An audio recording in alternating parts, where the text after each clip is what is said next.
ई शिक्षण कार्य में आपका हार्दिक स्वागत।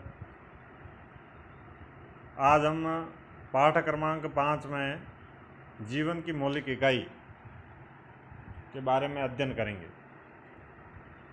हम सभी जानते हैं जीवन की मौलिक इकाई, जीवन यानी सजीव की मौलिक इकाई, क्रियात्मक एवं संरचनात्मक इकाई कोशिका कहलाती है। कोशिका ही वह कड़ी है जहाँ से जीवन का प्रारंभ होता है। इस विषय में हम इस अध्याय में अध्ययन करेंगे। कार की पतली काट के अवलोकन पर रॉबर्ट हुक ने पाया कि इनमें अनेक छोटे छोटे प्रकोष्ठ होते हैं। रॉबर्ट हुक नाम के एक वैज्ञानिक थे। उन्होंने कार की एक पतली काट ली। उस काट पर उन्होंने अध्ययन किया और अध्ययन करने पर उन्होंने पाया कि इसमें छोटे छोटे प्रकोष्ठ होते हैं। इनकी संरचना कैसी थी? जिस प्रकार से मधुमक्खियों के छत्ते की संरचना होती है, इस प्रकार की वो कार की संरचना उनको नजर आई। कार क्या होता है? कार के एक पदार्थ हैं जो वृक्ष की छाल जो होती है उससे प्राप्त होता है। सन 1965 में हुक ने इसे सर्वनिर्मित सूक्ष्मदर्शी से देखा था। 1965 के अंदर सबसे पहले कोशिका की खोज रॉबर्ट हुक ने की। रॉबर्ट हुक ने इन प्रकोष्ठ को कोशिका का, सेल जिसको बोलते हैं, लैटिन भाषा का शब्द है, इसका अर्थ होता है छोटा कमरा। उपरोक्त जो घटना है वो छोटी तथा अर्थहीन लगती होगी, लेकिन विज्ञान के इतिहास में ये बहुत ही महत्वपूर्ण घटना थी। छोटी थी, अर्थहीन थी, अर्थ नहीं था, उस वक्त जानकारी नहीं थी, परंतु इससे विज्ञान को नई दिशा मिली। तो ये विज्ञान के लिए बहुत ही महत्वपूर्ण संरचना थी, बहुत ही महत्वपूर्ण घटना थी। इस प्रकार सबसे पहले हुक ने देखा कि सजीवों में अलग अलग एकक होते हैं। इन एककों का वर्णन करने के लिए जीव विज्ञान में कोशिका शब्द का उपयोग आज तक किया जाता है। सजीव किससे बने होते हैं?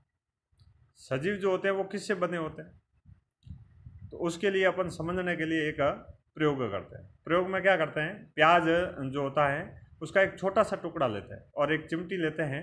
उस चिमटी की सहायता से उसके प्याज के भीतर वाली जो है सतह है उससे एक भित्ति उतार लेते हैं।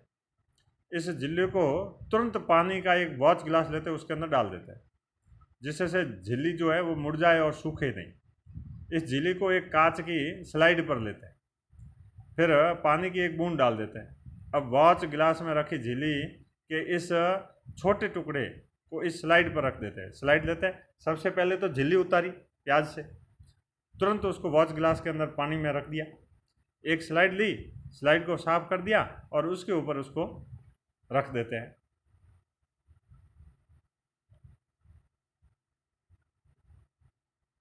अब इस पर एक बूंद सैक्रामाइन की डालकर इसे कवर स्लिप जो होता है ढक देते हैं। कवर स्लिप को सुई की सहायता से इस प्रकार से रखते हैं कि इसके अंदर वायु का बुलबुला नहीं रहना चाहिए। कवर स्लिप जो आती है उसके ऊपर, स्लाइड के ऊपर एक कवर स्लिप होती है, उसके अंदर कोई भी वायु का बुलबुला नहीं रहना चाहिए, तो वो स्पष्ट संरचना नजर आएगी।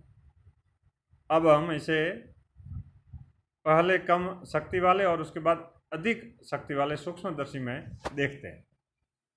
यह सूक्ष्मदर्शी की संरचना इस प्रकार की होती है, चित्र में दे रखा है। सूक्ष्मदर्शी के अलग अलग भाग देख रखे हैं। इस चित्र को अपनी अभ्यास पुस्तिका में बनाना और इसके जो अलग अलग भाग है, अभिनेत्र लेंस है, संग्राही है, क्लिप है, वो सूक्ष्मदर्शी जो होती है, इसमें ये अभिदर्शक लेंस जो होता है, इसके जस्ट नीचे ये क्लिप जो है यही है स्लाइड। यहाँ पर एक स्लाइड रखी, सूक्ष्मदर्शी स्लाइड जो है यहाँ रखी जाती है। इस प्रकार से इसके अलग अलग भाग है, इसको अच्छी प्रकार से याद करना। सूक्ष्मदर्शी में वो जो स्लाइड अपन ने रखी है, किसकी स्लाइड? प्याज की झिल्ली की जो स्लाइड रखी है उसकी संरचना अपन को सूक्ष्मदर्शी में ठीक इस प्रकार से नजर आएगी। चित्र जिस प्रकार से 5.2 में दिख रही है, इस पर प्याज की झिल्ली की संरचना, इसे कोष्ठक नजर आएंगे, केंद्रक है और कोशिका। ये संरचनाएं क्या है? तो ये सभी संरचनाएं एक जैसी दिखाई देती है। ये सभी मिलकर एक बड़ी संरचना बनाती है जिसे प्याज। इस क्रियाकलाप से हमें ये पता चलता है कि विभिन्न आकार के प्याज में सूक्ष्मदर्शी द्वारा देखने पर एक जैसी संरचनाएं दिखाई देती है। प्याज जो होता है वो बहुत सारी कोशिकाओं से मिलकर बना होता है, यानी कोशिका जो होती है वो एक जैसी कोशिका, जैसे चित्र में दे रखा 5.2 में, इस प्रकार की कोशिका होती है। बहुत सारी कोशिका मिल जाती है और एक बड़े प्याज का निर्माण कर लेती है। प्याज के आकार से इसका कोई संबंध नहीं। ये छोटी छोटी कोशिकाएं को हम देख रहे हैं, ये शलगकंद प्याज की मूलभूत इकाई है। शुरू हुआ इसलिए ये मूलभूत इकाई है। इस संरचना को कोशिका कहते हैं। न केवल प्याज बल्कि जितने भी जीव जंतु हैं हम अपने आसपास देखते हैं वे सभी कोशिकाओं से बने होते हैं। जीव जंतु जो भी है, मनुष्य, पशु और पक्षी, जिसमें जीव है वे सभी कोशिकाओं से मिलकर बने होते हैं। यद्यपि कुछ जीव एक कोशिका के होते हैं। आवर्धन लेंस की खोज के बाद सूक्ष्मदर्शी का आविष्कार संभव होगा और यह पता चला कि एक मात्र कोशिका स्वयं में ही एक संपूर्ण जीव है। जैसे अमीबा है, कैलेस्मोनास है, पैरामीशियम है, बैक्टीरिया है, ये इनका पूरा शरीर एक कोशिका का ही होता है। कोशिका के आधार पर जीव दो प्रकार के होते हैं। एक कोशिकीय जिनका पूरा शरीर एक कोशिका का, मात्र एक कोशिका का बना होता है, और बहुकोशिकीय यानी दो या दो से अधिक कोशिकाओं से जिनका शरीर निर्मित होता है, ऐसे सजीवों को बहुकोशिकीय जीव कहते हैं। तो मनुष्य जो है ये बहुकोशिकीय है। इसके अतिरिक्त बहुकोशिकीय जीवों में अनेक कोशिकाएं समाहित होती हैं। विभिन्न कार्य को संपन्न करने के लिए विभिन्न अंग का निर्माण करती है। कोशिकाएं मिलकर उत्तक बनाती हैं, उत्तक मिलकर अंग बनाते हैं, अंग मिलकर तंत्र बनाते हैं और तंत्र मिलकर शरीर बनता है बहुकोशिकीय जीवों में। इसकी भी कुछ संरचनाएं हैं जो अपन आगे पढ़ेंगे। फंजाई में पादप हैं, जंतु हैं, ये सभी बहुकोशिकीय है। प्रत्येक बहुकोशिकीय जीव एक कोशिका से ही निर्मित होता है। बहुकोशिकीय जो जीव हैं उसका निर्माण जो है वो शुरुआत वो एक कोशिका से ही हुई। कोशिका विभाजित होकर अपनी ही जैसी कोशिका बनाती है। इस प्रकार सभी कोशिकाएं अपनी पूर्ववर्ती कोशिकाओं से उत्पन्न होती है। कुछ जीवों में विभिन्न प्रकार की कोशिकाएं भी हो सकती है। निम्नलिखित जो तस्वीर है ये 5.3, इसके अंदर मनुष्य के शरीर की कोशिकाएं दे रखी है। चिकनी पेशीय कोशिका हैं, फिर रुधिर कोशिकाएं, तंत्रिका कोशिकाएं हैं, ठीक है, शुक्राणु हैं, अस्थि कोशिका हैं, अंडाणु हैं, इस प्रकार वसा कोशिका हैं। ये मानव के शरीर के अंदर पाई जाने वाली कोशिकाओं के चित्र दे रखे हैं। तो कोशिकाओं की आकृति और आकार उनके विशिष्ट कार्यों के अनुरूप होता है। कोशिका का कैसा कार्य है उस कार्य के आधार पर उसकी आकृति होती है, उसका आकार होता है। कुछ कोशिकाएं अपने आकार बदलती रहती हैं।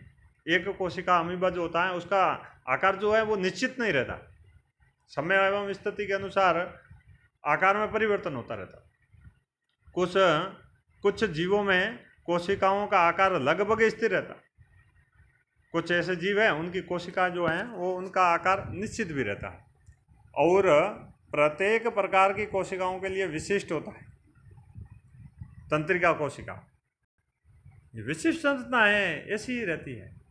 प्रत्येक जीवित कोशिकाओं में कुछ मूलभूत कार्य करने की क्षमता होती है जो सभी सजीवों का गुण है। जीवित कोशिका यह मूलभूत कार्य कैसे करती है हम जानने के लिए जीवों में श्रम विभाजन होता है। यानी बहुकोशिकीय जो शरीर है,